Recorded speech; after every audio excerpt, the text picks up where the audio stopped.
Well, good afternoon, ladies and gentlemen. This morning I spoke about the recommencement of our operation to make sure that we support the Jewish community, make sure that we have confidence in the Jewish community.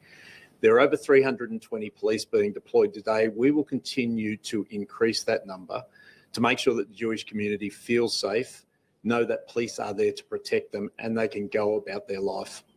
The type of atrocities we saw yesterday can't be tolerated, and it's not fair that any section of the community cannot go around their usual way of life. I understand, and the New South Wales Police understand, the fear that is currently within that community, and I think it's really important that we show the resolute support for the community so that they can go around their way of life. This morning I've had the opportunity to visit the families and the officers who were injured yesterday. Both sets of families are incredibly supportive of the support they are getting from the police family. One of the important things about this is the way that the New South Wales Police Force has come together to make sure that we support each other and support those brave officers who went forward yesterday. There are many, many stories of bravery from members of the community as well. And I really want to acknowledge the work that was done yesterday. We know that a number of people are alive now because of the actions of innocent bystanders, and I thank them for the work that they're doing. Our investigation under Operation ARCS is continuing. I'll only provide limited updates on that. What's really important is to say that we do have a 24-year-old male in hospital at the moment. Based on his medical condition, it is likely that that person may face criminal charges. I'm very mindful of not prejudicing any prosecution of that person if they're put before the court. Very happy to take questions later on. Might hand over to the Premier. Can I just say, I have reiterated this message several times in the past press conferences. This is a time for calm. Retribution or acts against any part of any community will not be accepted. We will have a significant policing presence. This is a time for the community to come together. This is a time that police will take action to make sure the community feels safe. This is not what we expect in New South Wales, these types of actions. What we saw yesterday is abhorrent. We have taken firm action. We are keen to make sure the community now heals. Very happy to take questions later. Thank you.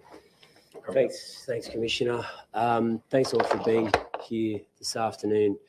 Obviously, a very trying day in Sydney. This morning, with the Treasurer and the Minister for Multiculturalism, I met with Jewish community leaders, spoke with several of them on the phone and reiterated the public's unswerving support of that community during this incredibly dark hour, and to let them know that the people of Australia are behind them and are with them and are grieving with them today. This is a shocking act of violence, as we've said, and it needs to be met with an overwhelming government, community and police response. Operation Shelter will be overwhelming, and it may be inconvenient for people in the coming days, but we need to send a clear message to the people of this state and those in the affected community that have seen so much violence and damage, that New South Wales Police are there to protect them, to keep them safe, and that they've got every right to celebrate their faith and enjoy this festive period free from the profound worry and sadness associated with this horrible violence.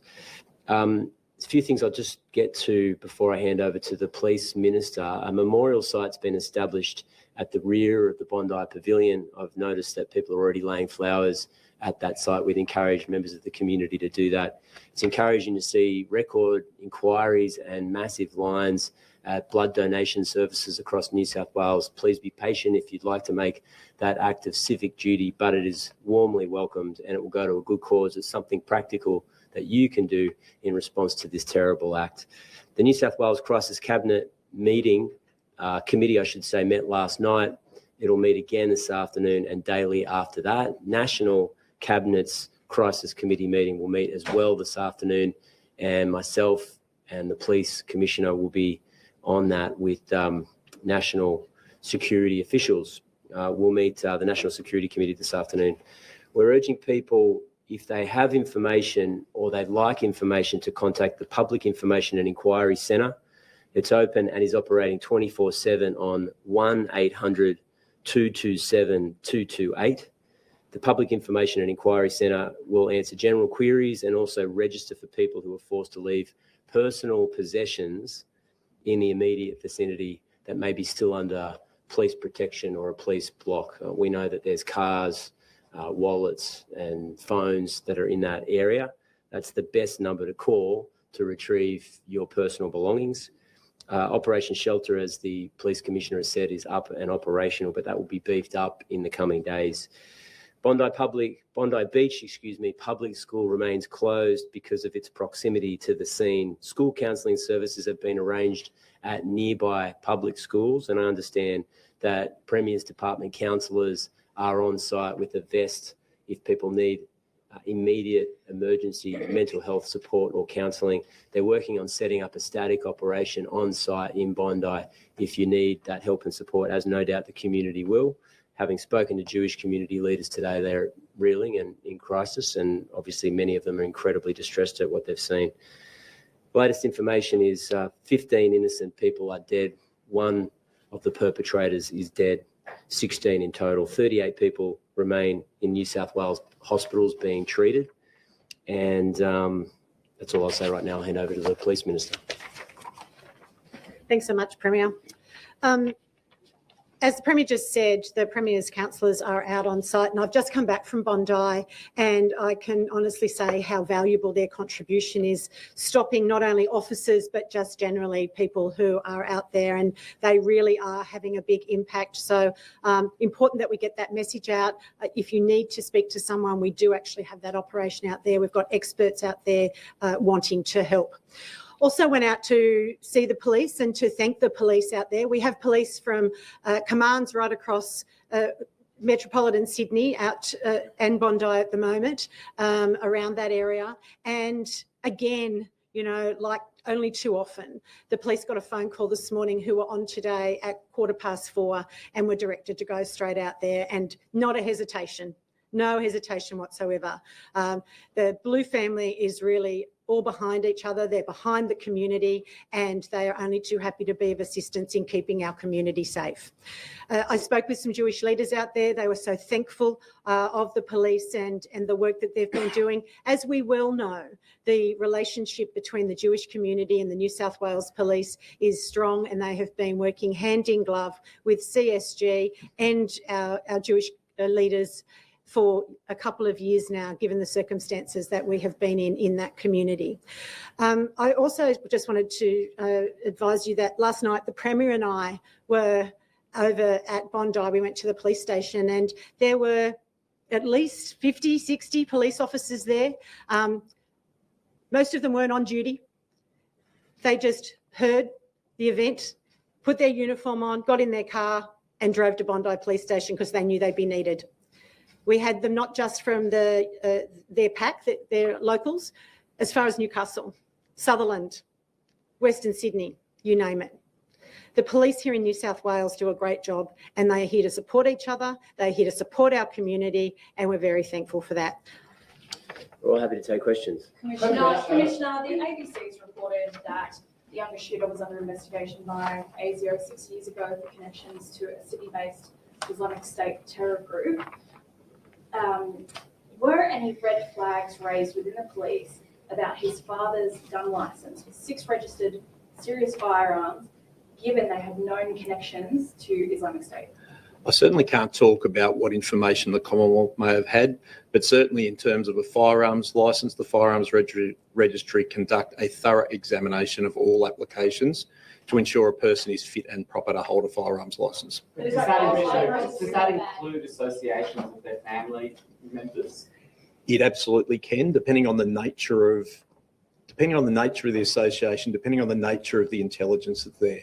They have to weigh up all of those things in accordance with the Firearms Act. Premier, how can the gun law be changed? Premier, how can we change the gun law so a man in suburbia doesn't have 6 licensed firearms?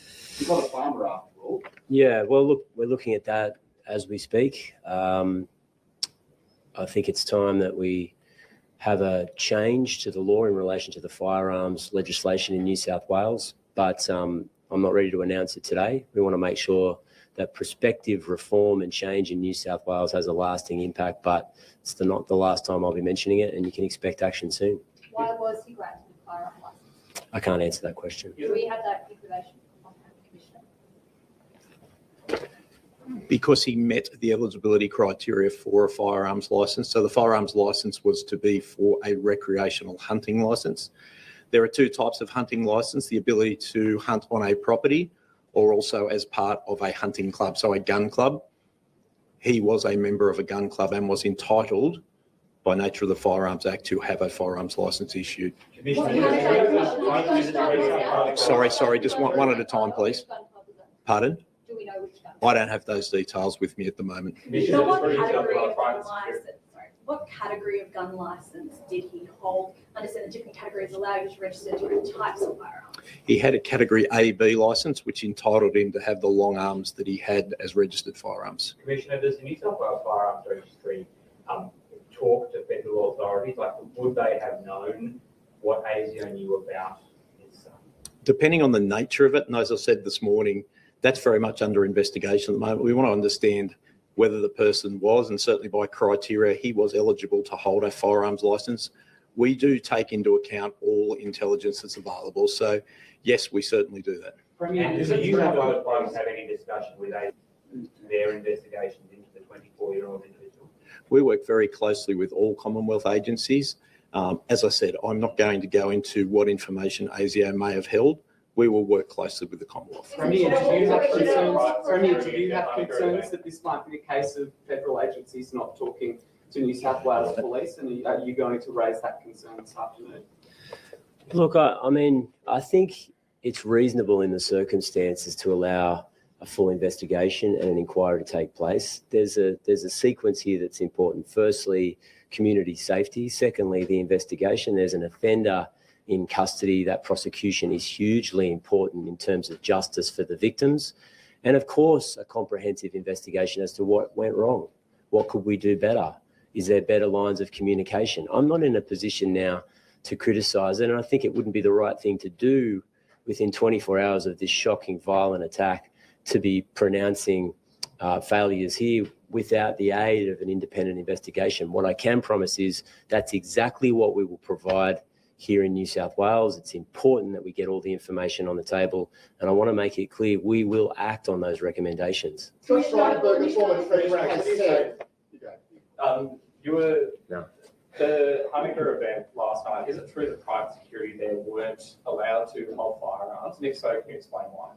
I don't know if that is the case. Happy to take that away and come back to you. They would have to be appropriately licensed to have those firearms. Sorry? Was it a user-paid event? Can you tell us maybe how many police or what was the police presence in the area at the time of the event, and how seriously did police take any, I guess, potential security concern at the event? Police always take safety personally. We're always mindful of community safety. There were active taskings for the local police area commander to be down there.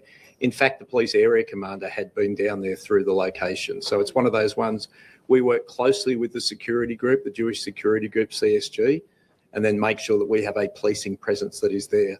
I think what I can say, and the reassurance I can give the community, is the prompt response by police indicates very clearly that police take security safe. Josh Clearly. Frydenberg, the former Treasurer. Can you just give us a timetable of when the first police shots were fired, when how long did it go on for, and when were the shooters taken out? No, I can't give you that right at the moment. That's obviously part of the investigation. What I've said is that there were police at the scene at the time. Police responded promptly. I think we have seen very clearly on footage the bravery of officers and members of the public who took very prompt action to resolve this matter. But Josh Frydenberg, the former Treasurer, has been How many saying. police was specifically stationed at the Hanukkah Baptist event? As I said, it was taskings. So police from the police area command and other police that we have within the metropolitan area will move around that event. So it's an active tasking to be around the event. Well, on that point, Josh Frydenberg, the former Treasurer, is saying. How many officers would have been stationed at that event? I don't have the exact number. As I said, they were tasking, so officers are continually going through that location. There were certainly officers there at the time when the incident occurred and responded very promptly. There should have been more there given the climate and anti-Semitism at the moment. Look, I think in terms of the risk assessment, we certainly work closely with the Jewish community. I've made it really clear that there was no specific intelligence in relation to the incident itself. We responded very promptly. Commissioner, are you able to confirm that a black Shahada flag was found either laid out on the bonnet of the car or inside the car? That's what the ABC has been told by other police sources. Yeah, that's very much part of the investigation. At this stage, I'm not prepared to confirm any of that. Further information will be provided. I think I've also made it quite clear with a person who is currently in hospital at the moment who may well face criminal charges. It's important that I don't prejudice any prosecution. How would you Commissioner, what can you describe the tell us police about- response commission and how would you describe the act of bravery of officers? I think that's been really clear. I think anyone who has seen the footage will have seen police going forward to take positive action. It would have been an incredibly chaotic and terrifying scene, even for well-trained police officers. The fact that two persons had long arms and were indiscriminately firing them says that the act of bravery about going forward is something we should all celebrate.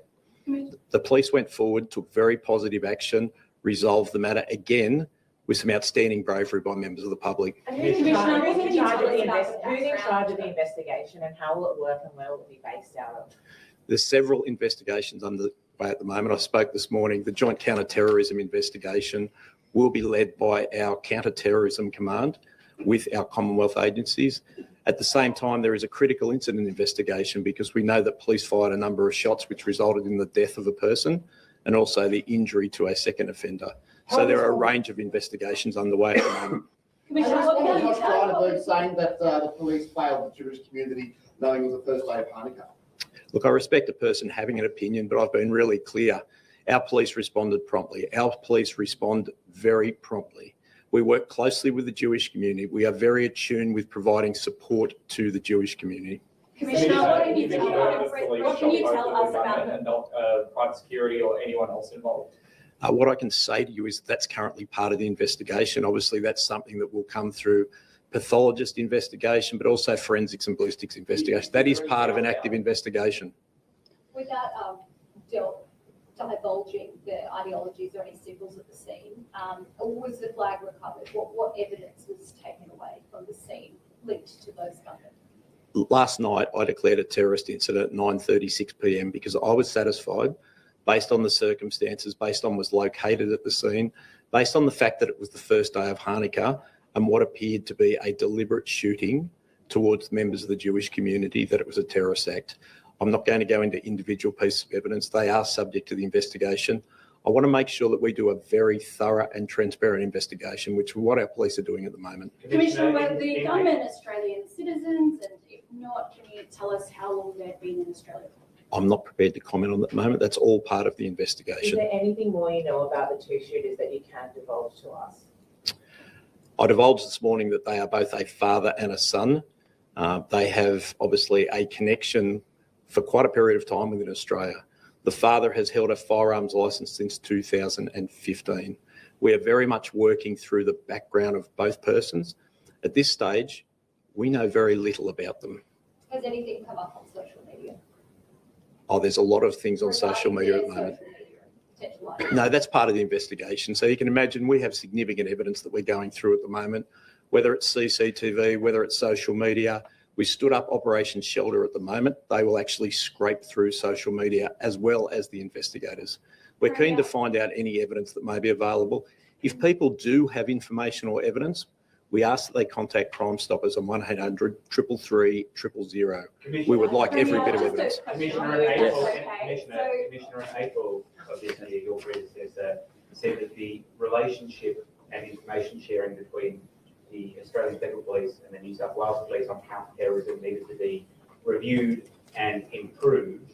Since that time, how has that relationship been reviewed and improved?